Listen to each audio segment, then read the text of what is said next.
और चलिए आपको सीधे गोरखपुर लेकर चलते हैं, जहां पर सीएम योगी आदित्यनाथ जनसभा को संबोधित कर रहे हैं। पूरा देश बदल गया है। भारत का सम्मान, भारत की सुरक्षा, विकास के बड़े बड़े कार्य। गोरखपुर में एम्स बनेगा, कोई सोचता था? आज बन गया ना। इस प्राइज में दो विश्वविद्यालय, एक आयुष विश्वविद्यालय यहां पर, एक महावीर गोरखनाथ विश्वविद्यालय पालापार में। दो विश्वविद्यालय किसी विधानसभा में है क्या? जिले में एक विश्वविद्यालय नहीं आया, इस विधानसभा में दो विश्वविद्यालय बन गए। ITI, इंटर कॉलेज, सड़क, 4 लेन। और अभी तो हमने एक निर्देश दिया है कि पिपराइच में सोनवर्षा पर जाने के लिए और चीनी मिल की तरफ जाने के लिए ओवरब्रिज कैसे बनाया जाए, और उसमें डिजाइन ऐसी बननी चाहिए, डिजाइन ऐसी बननी चाहिए कि हनुमान जी का मंदिर भी बच जाए और लाला जी की क्योंकि हम लोग जब आते थे तो लाला जी की ठेकी में बैठते थे, तो हमने कहा वो भी बचनी चाहिए और हनुमान जी का मंदिर भी बचना चाहिए। और फिर फर्राटे से यहां से आपको मात्र 22 से जब 4 लेन बन जाएगा ना, तो गोरखपुर पहुंचने को 7 मिनट लगेंगे, 6 से 7 मिनट, 6 से 7 मिनट में गोरखपुर, और गोरखपुर से 6 से 7 मिनट में पिपराइच। पिपराइच के चारों तरफ बाईपास हो जाएगा, कहीं जाम नहीं लगेगा। हम लोग जब थे सांसद थे, ये समाजवादी पार्टी के लोग पैसा ही नहीं देते थे, एक भी पैसा नहीं देते। कितने बड़े बड़े गड्ढे होते थे यहाँ पे, बड़ा बड़ा गड्ढा, चलने के लिए कहीं दिक्कत नहीं थी। अभी मैं अगिया वाले मार्ग को देख रहा था, गढ़वा होते हुए अगिया के लिए जा रहा था। क्या शानदार मार्ग है, संघर्ष मणि को आसानी से आ जाते होंगे पिपराइच में। बहनों और भाइयों, विकास होता है तो विकास के साथ सबको। देखो हम लोग जब थे समाजवादी पार्टी के लोग चीनी मिल बेच रहे थे, ये बात राधेश्याम बाबू हैं, हम आंदोलन करते थे यहाँ पे। ये वीरेंद्र पाठक इनके बाबूजी भी यही चीनी मिल में करते थे, और बाबूजी इनके कहीं भी रहे, लेकिन ये अपने बाबूजी को हमारे समर्थन में खड़ा कर ही देते थे। और बहनों और भाइयों, देखो वीरेंद्र पाठक ने उस समय जो मेहनत किया, राधेश्याम ने जो मेहनत किया, अब किसी बाबू जी को, अपने पिता को इससे बड़ी श्रद्धांजलि क्या हो सकती है कि वो चीनी में ही बन गई है, पिपराइच में बन गई है ना। और क्या चल रही है चीनी में, लोग आगे देखते हैं, लाखों लोगों की आंख चकरा जाते हैं पिपराइच की चीनी मिल को देख करके। अभी तो ट्रायल उसमें चल रही है, 3 साल के बाद जब अपनी स्पीड से चलेगी, प्रदेश की सबसे सुंदर चीनी मिल में से एक होगी ये पिपराइच की चीनी मिल। बहनों और भाइयों, भारत का ऐसे विकास हुआ है, कहीं 4 लेन, 6 लेन, 12 लेन, ट्रेन में वंदे भारत, अमृत भारत, नमो भारत, मेट्रो, एक IIT, AIIMS, IIM, triple NIT, world class university. आप जाकर के आयुष विश्वविद्यालय भटड़ के पास जो बन रहा है, कभी जाकर के देखेंगे ना, आपको लगेगा कि अब इसके सामने दुनिया के विश्वविद्यालय फेल है। क्या शानदार बिल्डिंग बनी, अरे पीढ़ियां तो आपकी बनने वाली है। वोट सही जगह जब लगता है तब विकास भी आता है, सुरक्षा भी मिलती है, और गरीबों को फ्री में अन्न की, राशन की सुविधा का लाभ भी मिलता है।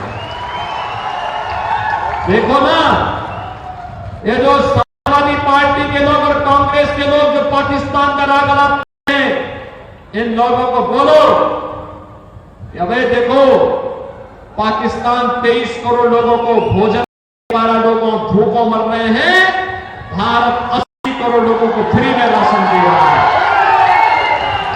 और मैं तो कहता हूं जो पाकिस्तान का राग लाते हैं, मैं कहता हूं जाओ पाकिस्तान, भारत के लिए बोझा मत बनो, बोझा मत बनो भारत के लिए। पाकिस्तान जाओ, वहां कोई भीख भी नहीं देने वाला है। 60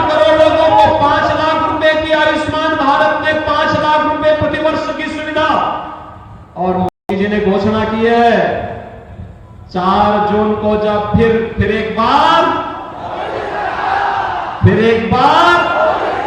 मोदी सरकार आएगी, तो बहनों और भाइयों, मोदी जी ने कहा 70 वर्ष से ऊपर के प्रत्येक बुजुर्ग को, राधेश्याम बाबा की उम्र तो 70 साल की हो।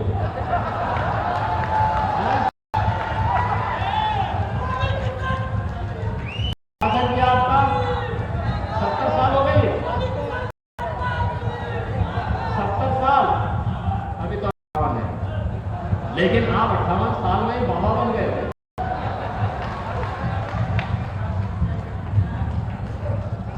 पाठक जी 58 साल में बाबा बन गए, यानी इसका मतलब 11-12 साल की उम्र में ही बाबूजी ने इसकी शादी कर दी थी। लेकिन राधेश्याम बाबू को मैं कहना चाहता हूं, मैं इनको कहता हूं टाइगर राधेश्याम से,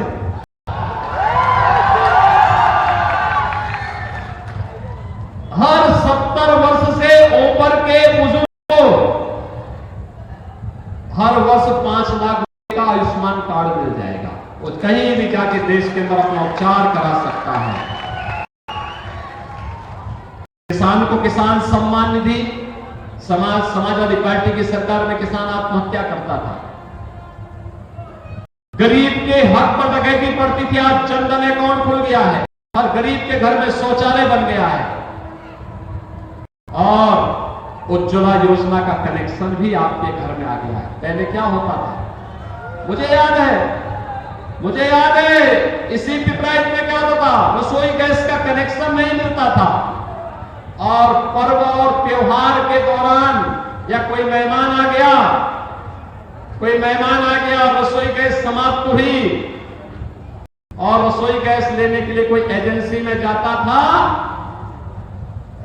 तो रसोई गैस तो नहीं मिलती थी, पुलिस का डंडा जरूर पड़ जाता था। एक कांग्रेस की सरकार थी, और घर में आते थे खाली सिलेंडर लेकर के, तो वहां बेलना की मार अलग से मर्दों पर पड़ती थी ना,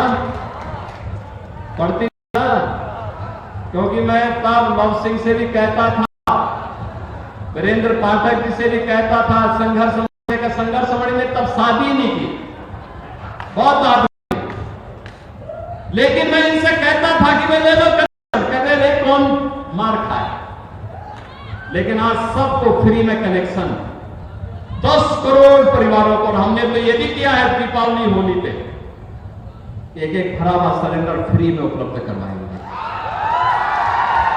4 करोड़ गरीबों के मकान बन गए हैं, और मोदी जी ने कहा है कि 4 जून को फिर एक बार मोदी सरकार बनेगी तो बाकी बचे हुए गरीबों को भी एक मकान करवाएंगे। देखो ना, सुरक्षा भी है, सम्मान भी है, और अब तो आतंकवाद समाप्त। पहले कांग्रेस के समय, समाजवादी पार्टी के समय सुबह की शुरुआत होती थी एक घोटाले से, और सायकाल होते होते क्या होता था, सायकाल होते होते कहीं आतंकी विस्फोट होता था। आतंकवाद समाप्त। अब तो पटाखा जोर से फट जाए तो पाकिस्तान सफाई देता कि साहब मेरा हाथ नहीं है। इसे मालूम है ये नया भारत है, छेड़ता नहीं है, लेकिन कोई छेड़ेगा तो उसको छोड़ता भी नहीं है। और इसीलिए इस नए भारत में एक तरफ राम भक्तों की सरकार है मोदी जी के नेतृत्व में, और दूसरी तरफ ये कांग्रेस और समाजवादी पार्टी का गठबंधन, अनर्थकारी गठबंधन। जब भी इन दोनों के बीच में गठबंधन हुआ है, अनर्थ हुआ है। देखो, समाजवादी पार्टी की प्रदेश सरकार, कांग्रेस की केंद्र में सरकार, अयोध्या में राम जन्मभूमि पर आतंकी हमला हुआ, संकट मोचन मंदिर पर हमला हुआ, और भी तमाम प्रकार की घटनाएं घटित हुई।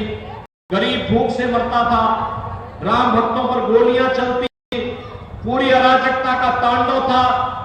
और बहनों भाइयों, अब इन्होंने अपने मैनिफेस्टो में क्या घोषणा पत्र में कह रहे हैं सत्ता में आते ही क्या करेंगे? सत्ता में आते ही पहले अनुसूचित जाति और पिछड़ी जाति के आरक्षण को मुसलमानों को बांट देंगे। क्या इसका अधिकार देंगे क्या इनको? दूसरा कह रहे हैं आएंगे तो पर्सनल लॉ लागू करेंगे। पर्सनल लॉ का मतलब जानते हैं? तालिबानी शासन।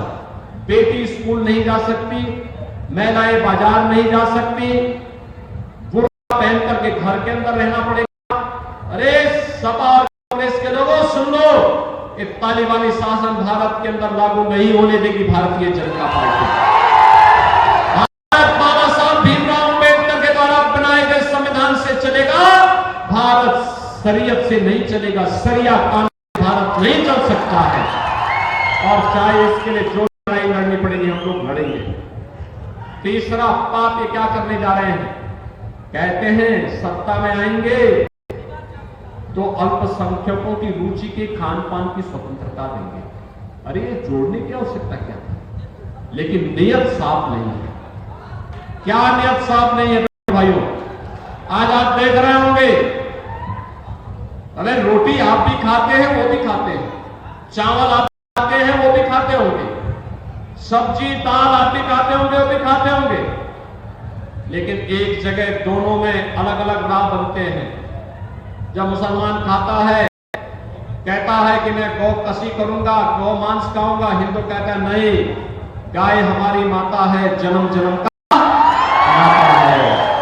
हिंदू उग्र हो जाता है, कहता नहीं भाई हमने मां माना है, हमारे संस्कार गौ माता के बगैर नहीं हो सकते, गौ माता को हाथ मत लगाना, मत लगाना हाथ।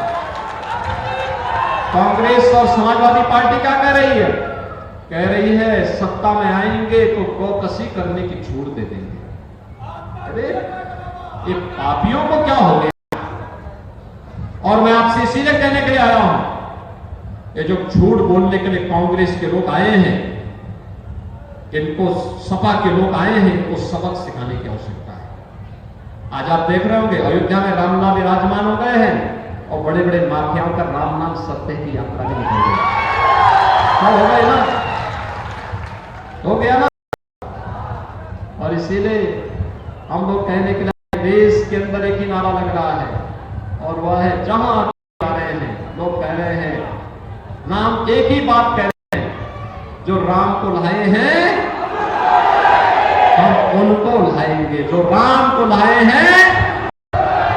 और गोरखपुर क्या करेगा? गोरखपुर भी यही करेगा ना। अरे राम मंदिर आंदोलन तो गोरखपुर से ही शुरू हुआ था, इसलिए कमल खिलेगा यहां पे। लेकिन केवल जीत नहीं, जीत तो होनी ही है। रिकॉर्ड जीत के लिए हम लोग आए हैं, रिकॉर्ड जीत। पिपराइल मुझे बताएं, क्या रिकॉर्ड जीत करवाएंगे? रिकॉर्ड जीत करवाएंगे, रिकॉर्ड जीत। लेकिन रिकॉर्ड जीत होगी कैसे?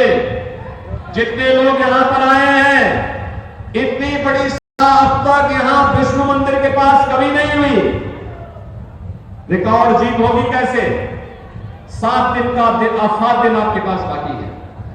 ये 7 दिन में से प्रतिदिन आप 3-3 घंटा देश के लिए देंगे? जो लोग देंगे हाथ खड़ा करके मुझे आश्वस्त करो। सड़क के उस पार भी जितने लोग कह सकते हैं, जितने लोग देश के लिए 3-3 घंटे दे सकते हैं 1 जून तक, मुझे बताओ देंगे आप लोग? मेरे साथ बताएंगे? थोड़ा हाथ नीचे करो, मैं बताऊंगा। 2 काम करना है, 7 दिन का समय है। इन 7 दिन में प्रतिदिन आप में से हर व्यक्ति 10 परिवार के पास जाकर के कमल खिला की तलाश जारी।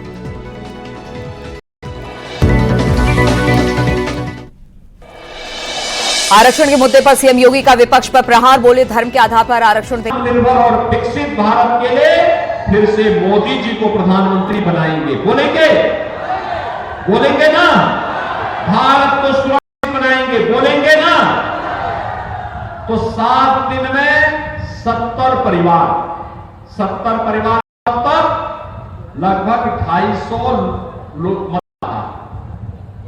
उन 250 मतदाताओं की जिम्मेदारी लेना, चुनाव के दिन उनको मतदान केंद्र में ले जाकर के 10 बजे के पहले मतदान करा देना। करवाएंगे सरप्राइज करेगा। अगर आप करवाएंगे, रिकॉर्ड वोट से जितवाएंगे, तो फिर सुरक्षा और विकास की जिम्मेदारी हमारी। उस जिम्मेदारी उसको छोड़ दीजिए, उसको किसी को इधर उधर भागने की आवश्यकता नहीं। कोई समस्या है, यहां का कोई भी कार्यकर्ता मेरे पास आकर के दे सकता है, कोई समस्या नहीं, समाधान झटके से होता है। यहां लंबित डालने की आदत नहीं है, जो काम होना फटाफट फटाफट फटाफट। विकास के कार्य कितने तेजी के साथ है, जैसे सड़कें चकाचक बन गई हैं, जैसे चीनी मिल, जैसे आयुष विश्वविद्यालय बन गया है, ITI बन गया है, बहुत संस्थान बन गए, एम्स बन गया है, फर्टिलाइजर कारखाना चल गया है। कोई सोचता था कभी? ऐसे ही फिर यहां पर इस कार्यक्रम को आगे बढ़ाएंगे और इसके लिए मोदी जी फिर से प्रधानमंत्री बने, इसके रवि किशन को गोरखपुर संसदीय क्षेत्र से विजयी बनाएंगे। दोनों हाथ लाकर मुझे बताओ, बनाएंगे। सड़क के उस पार भी दोनों हाथ लाकर मुझे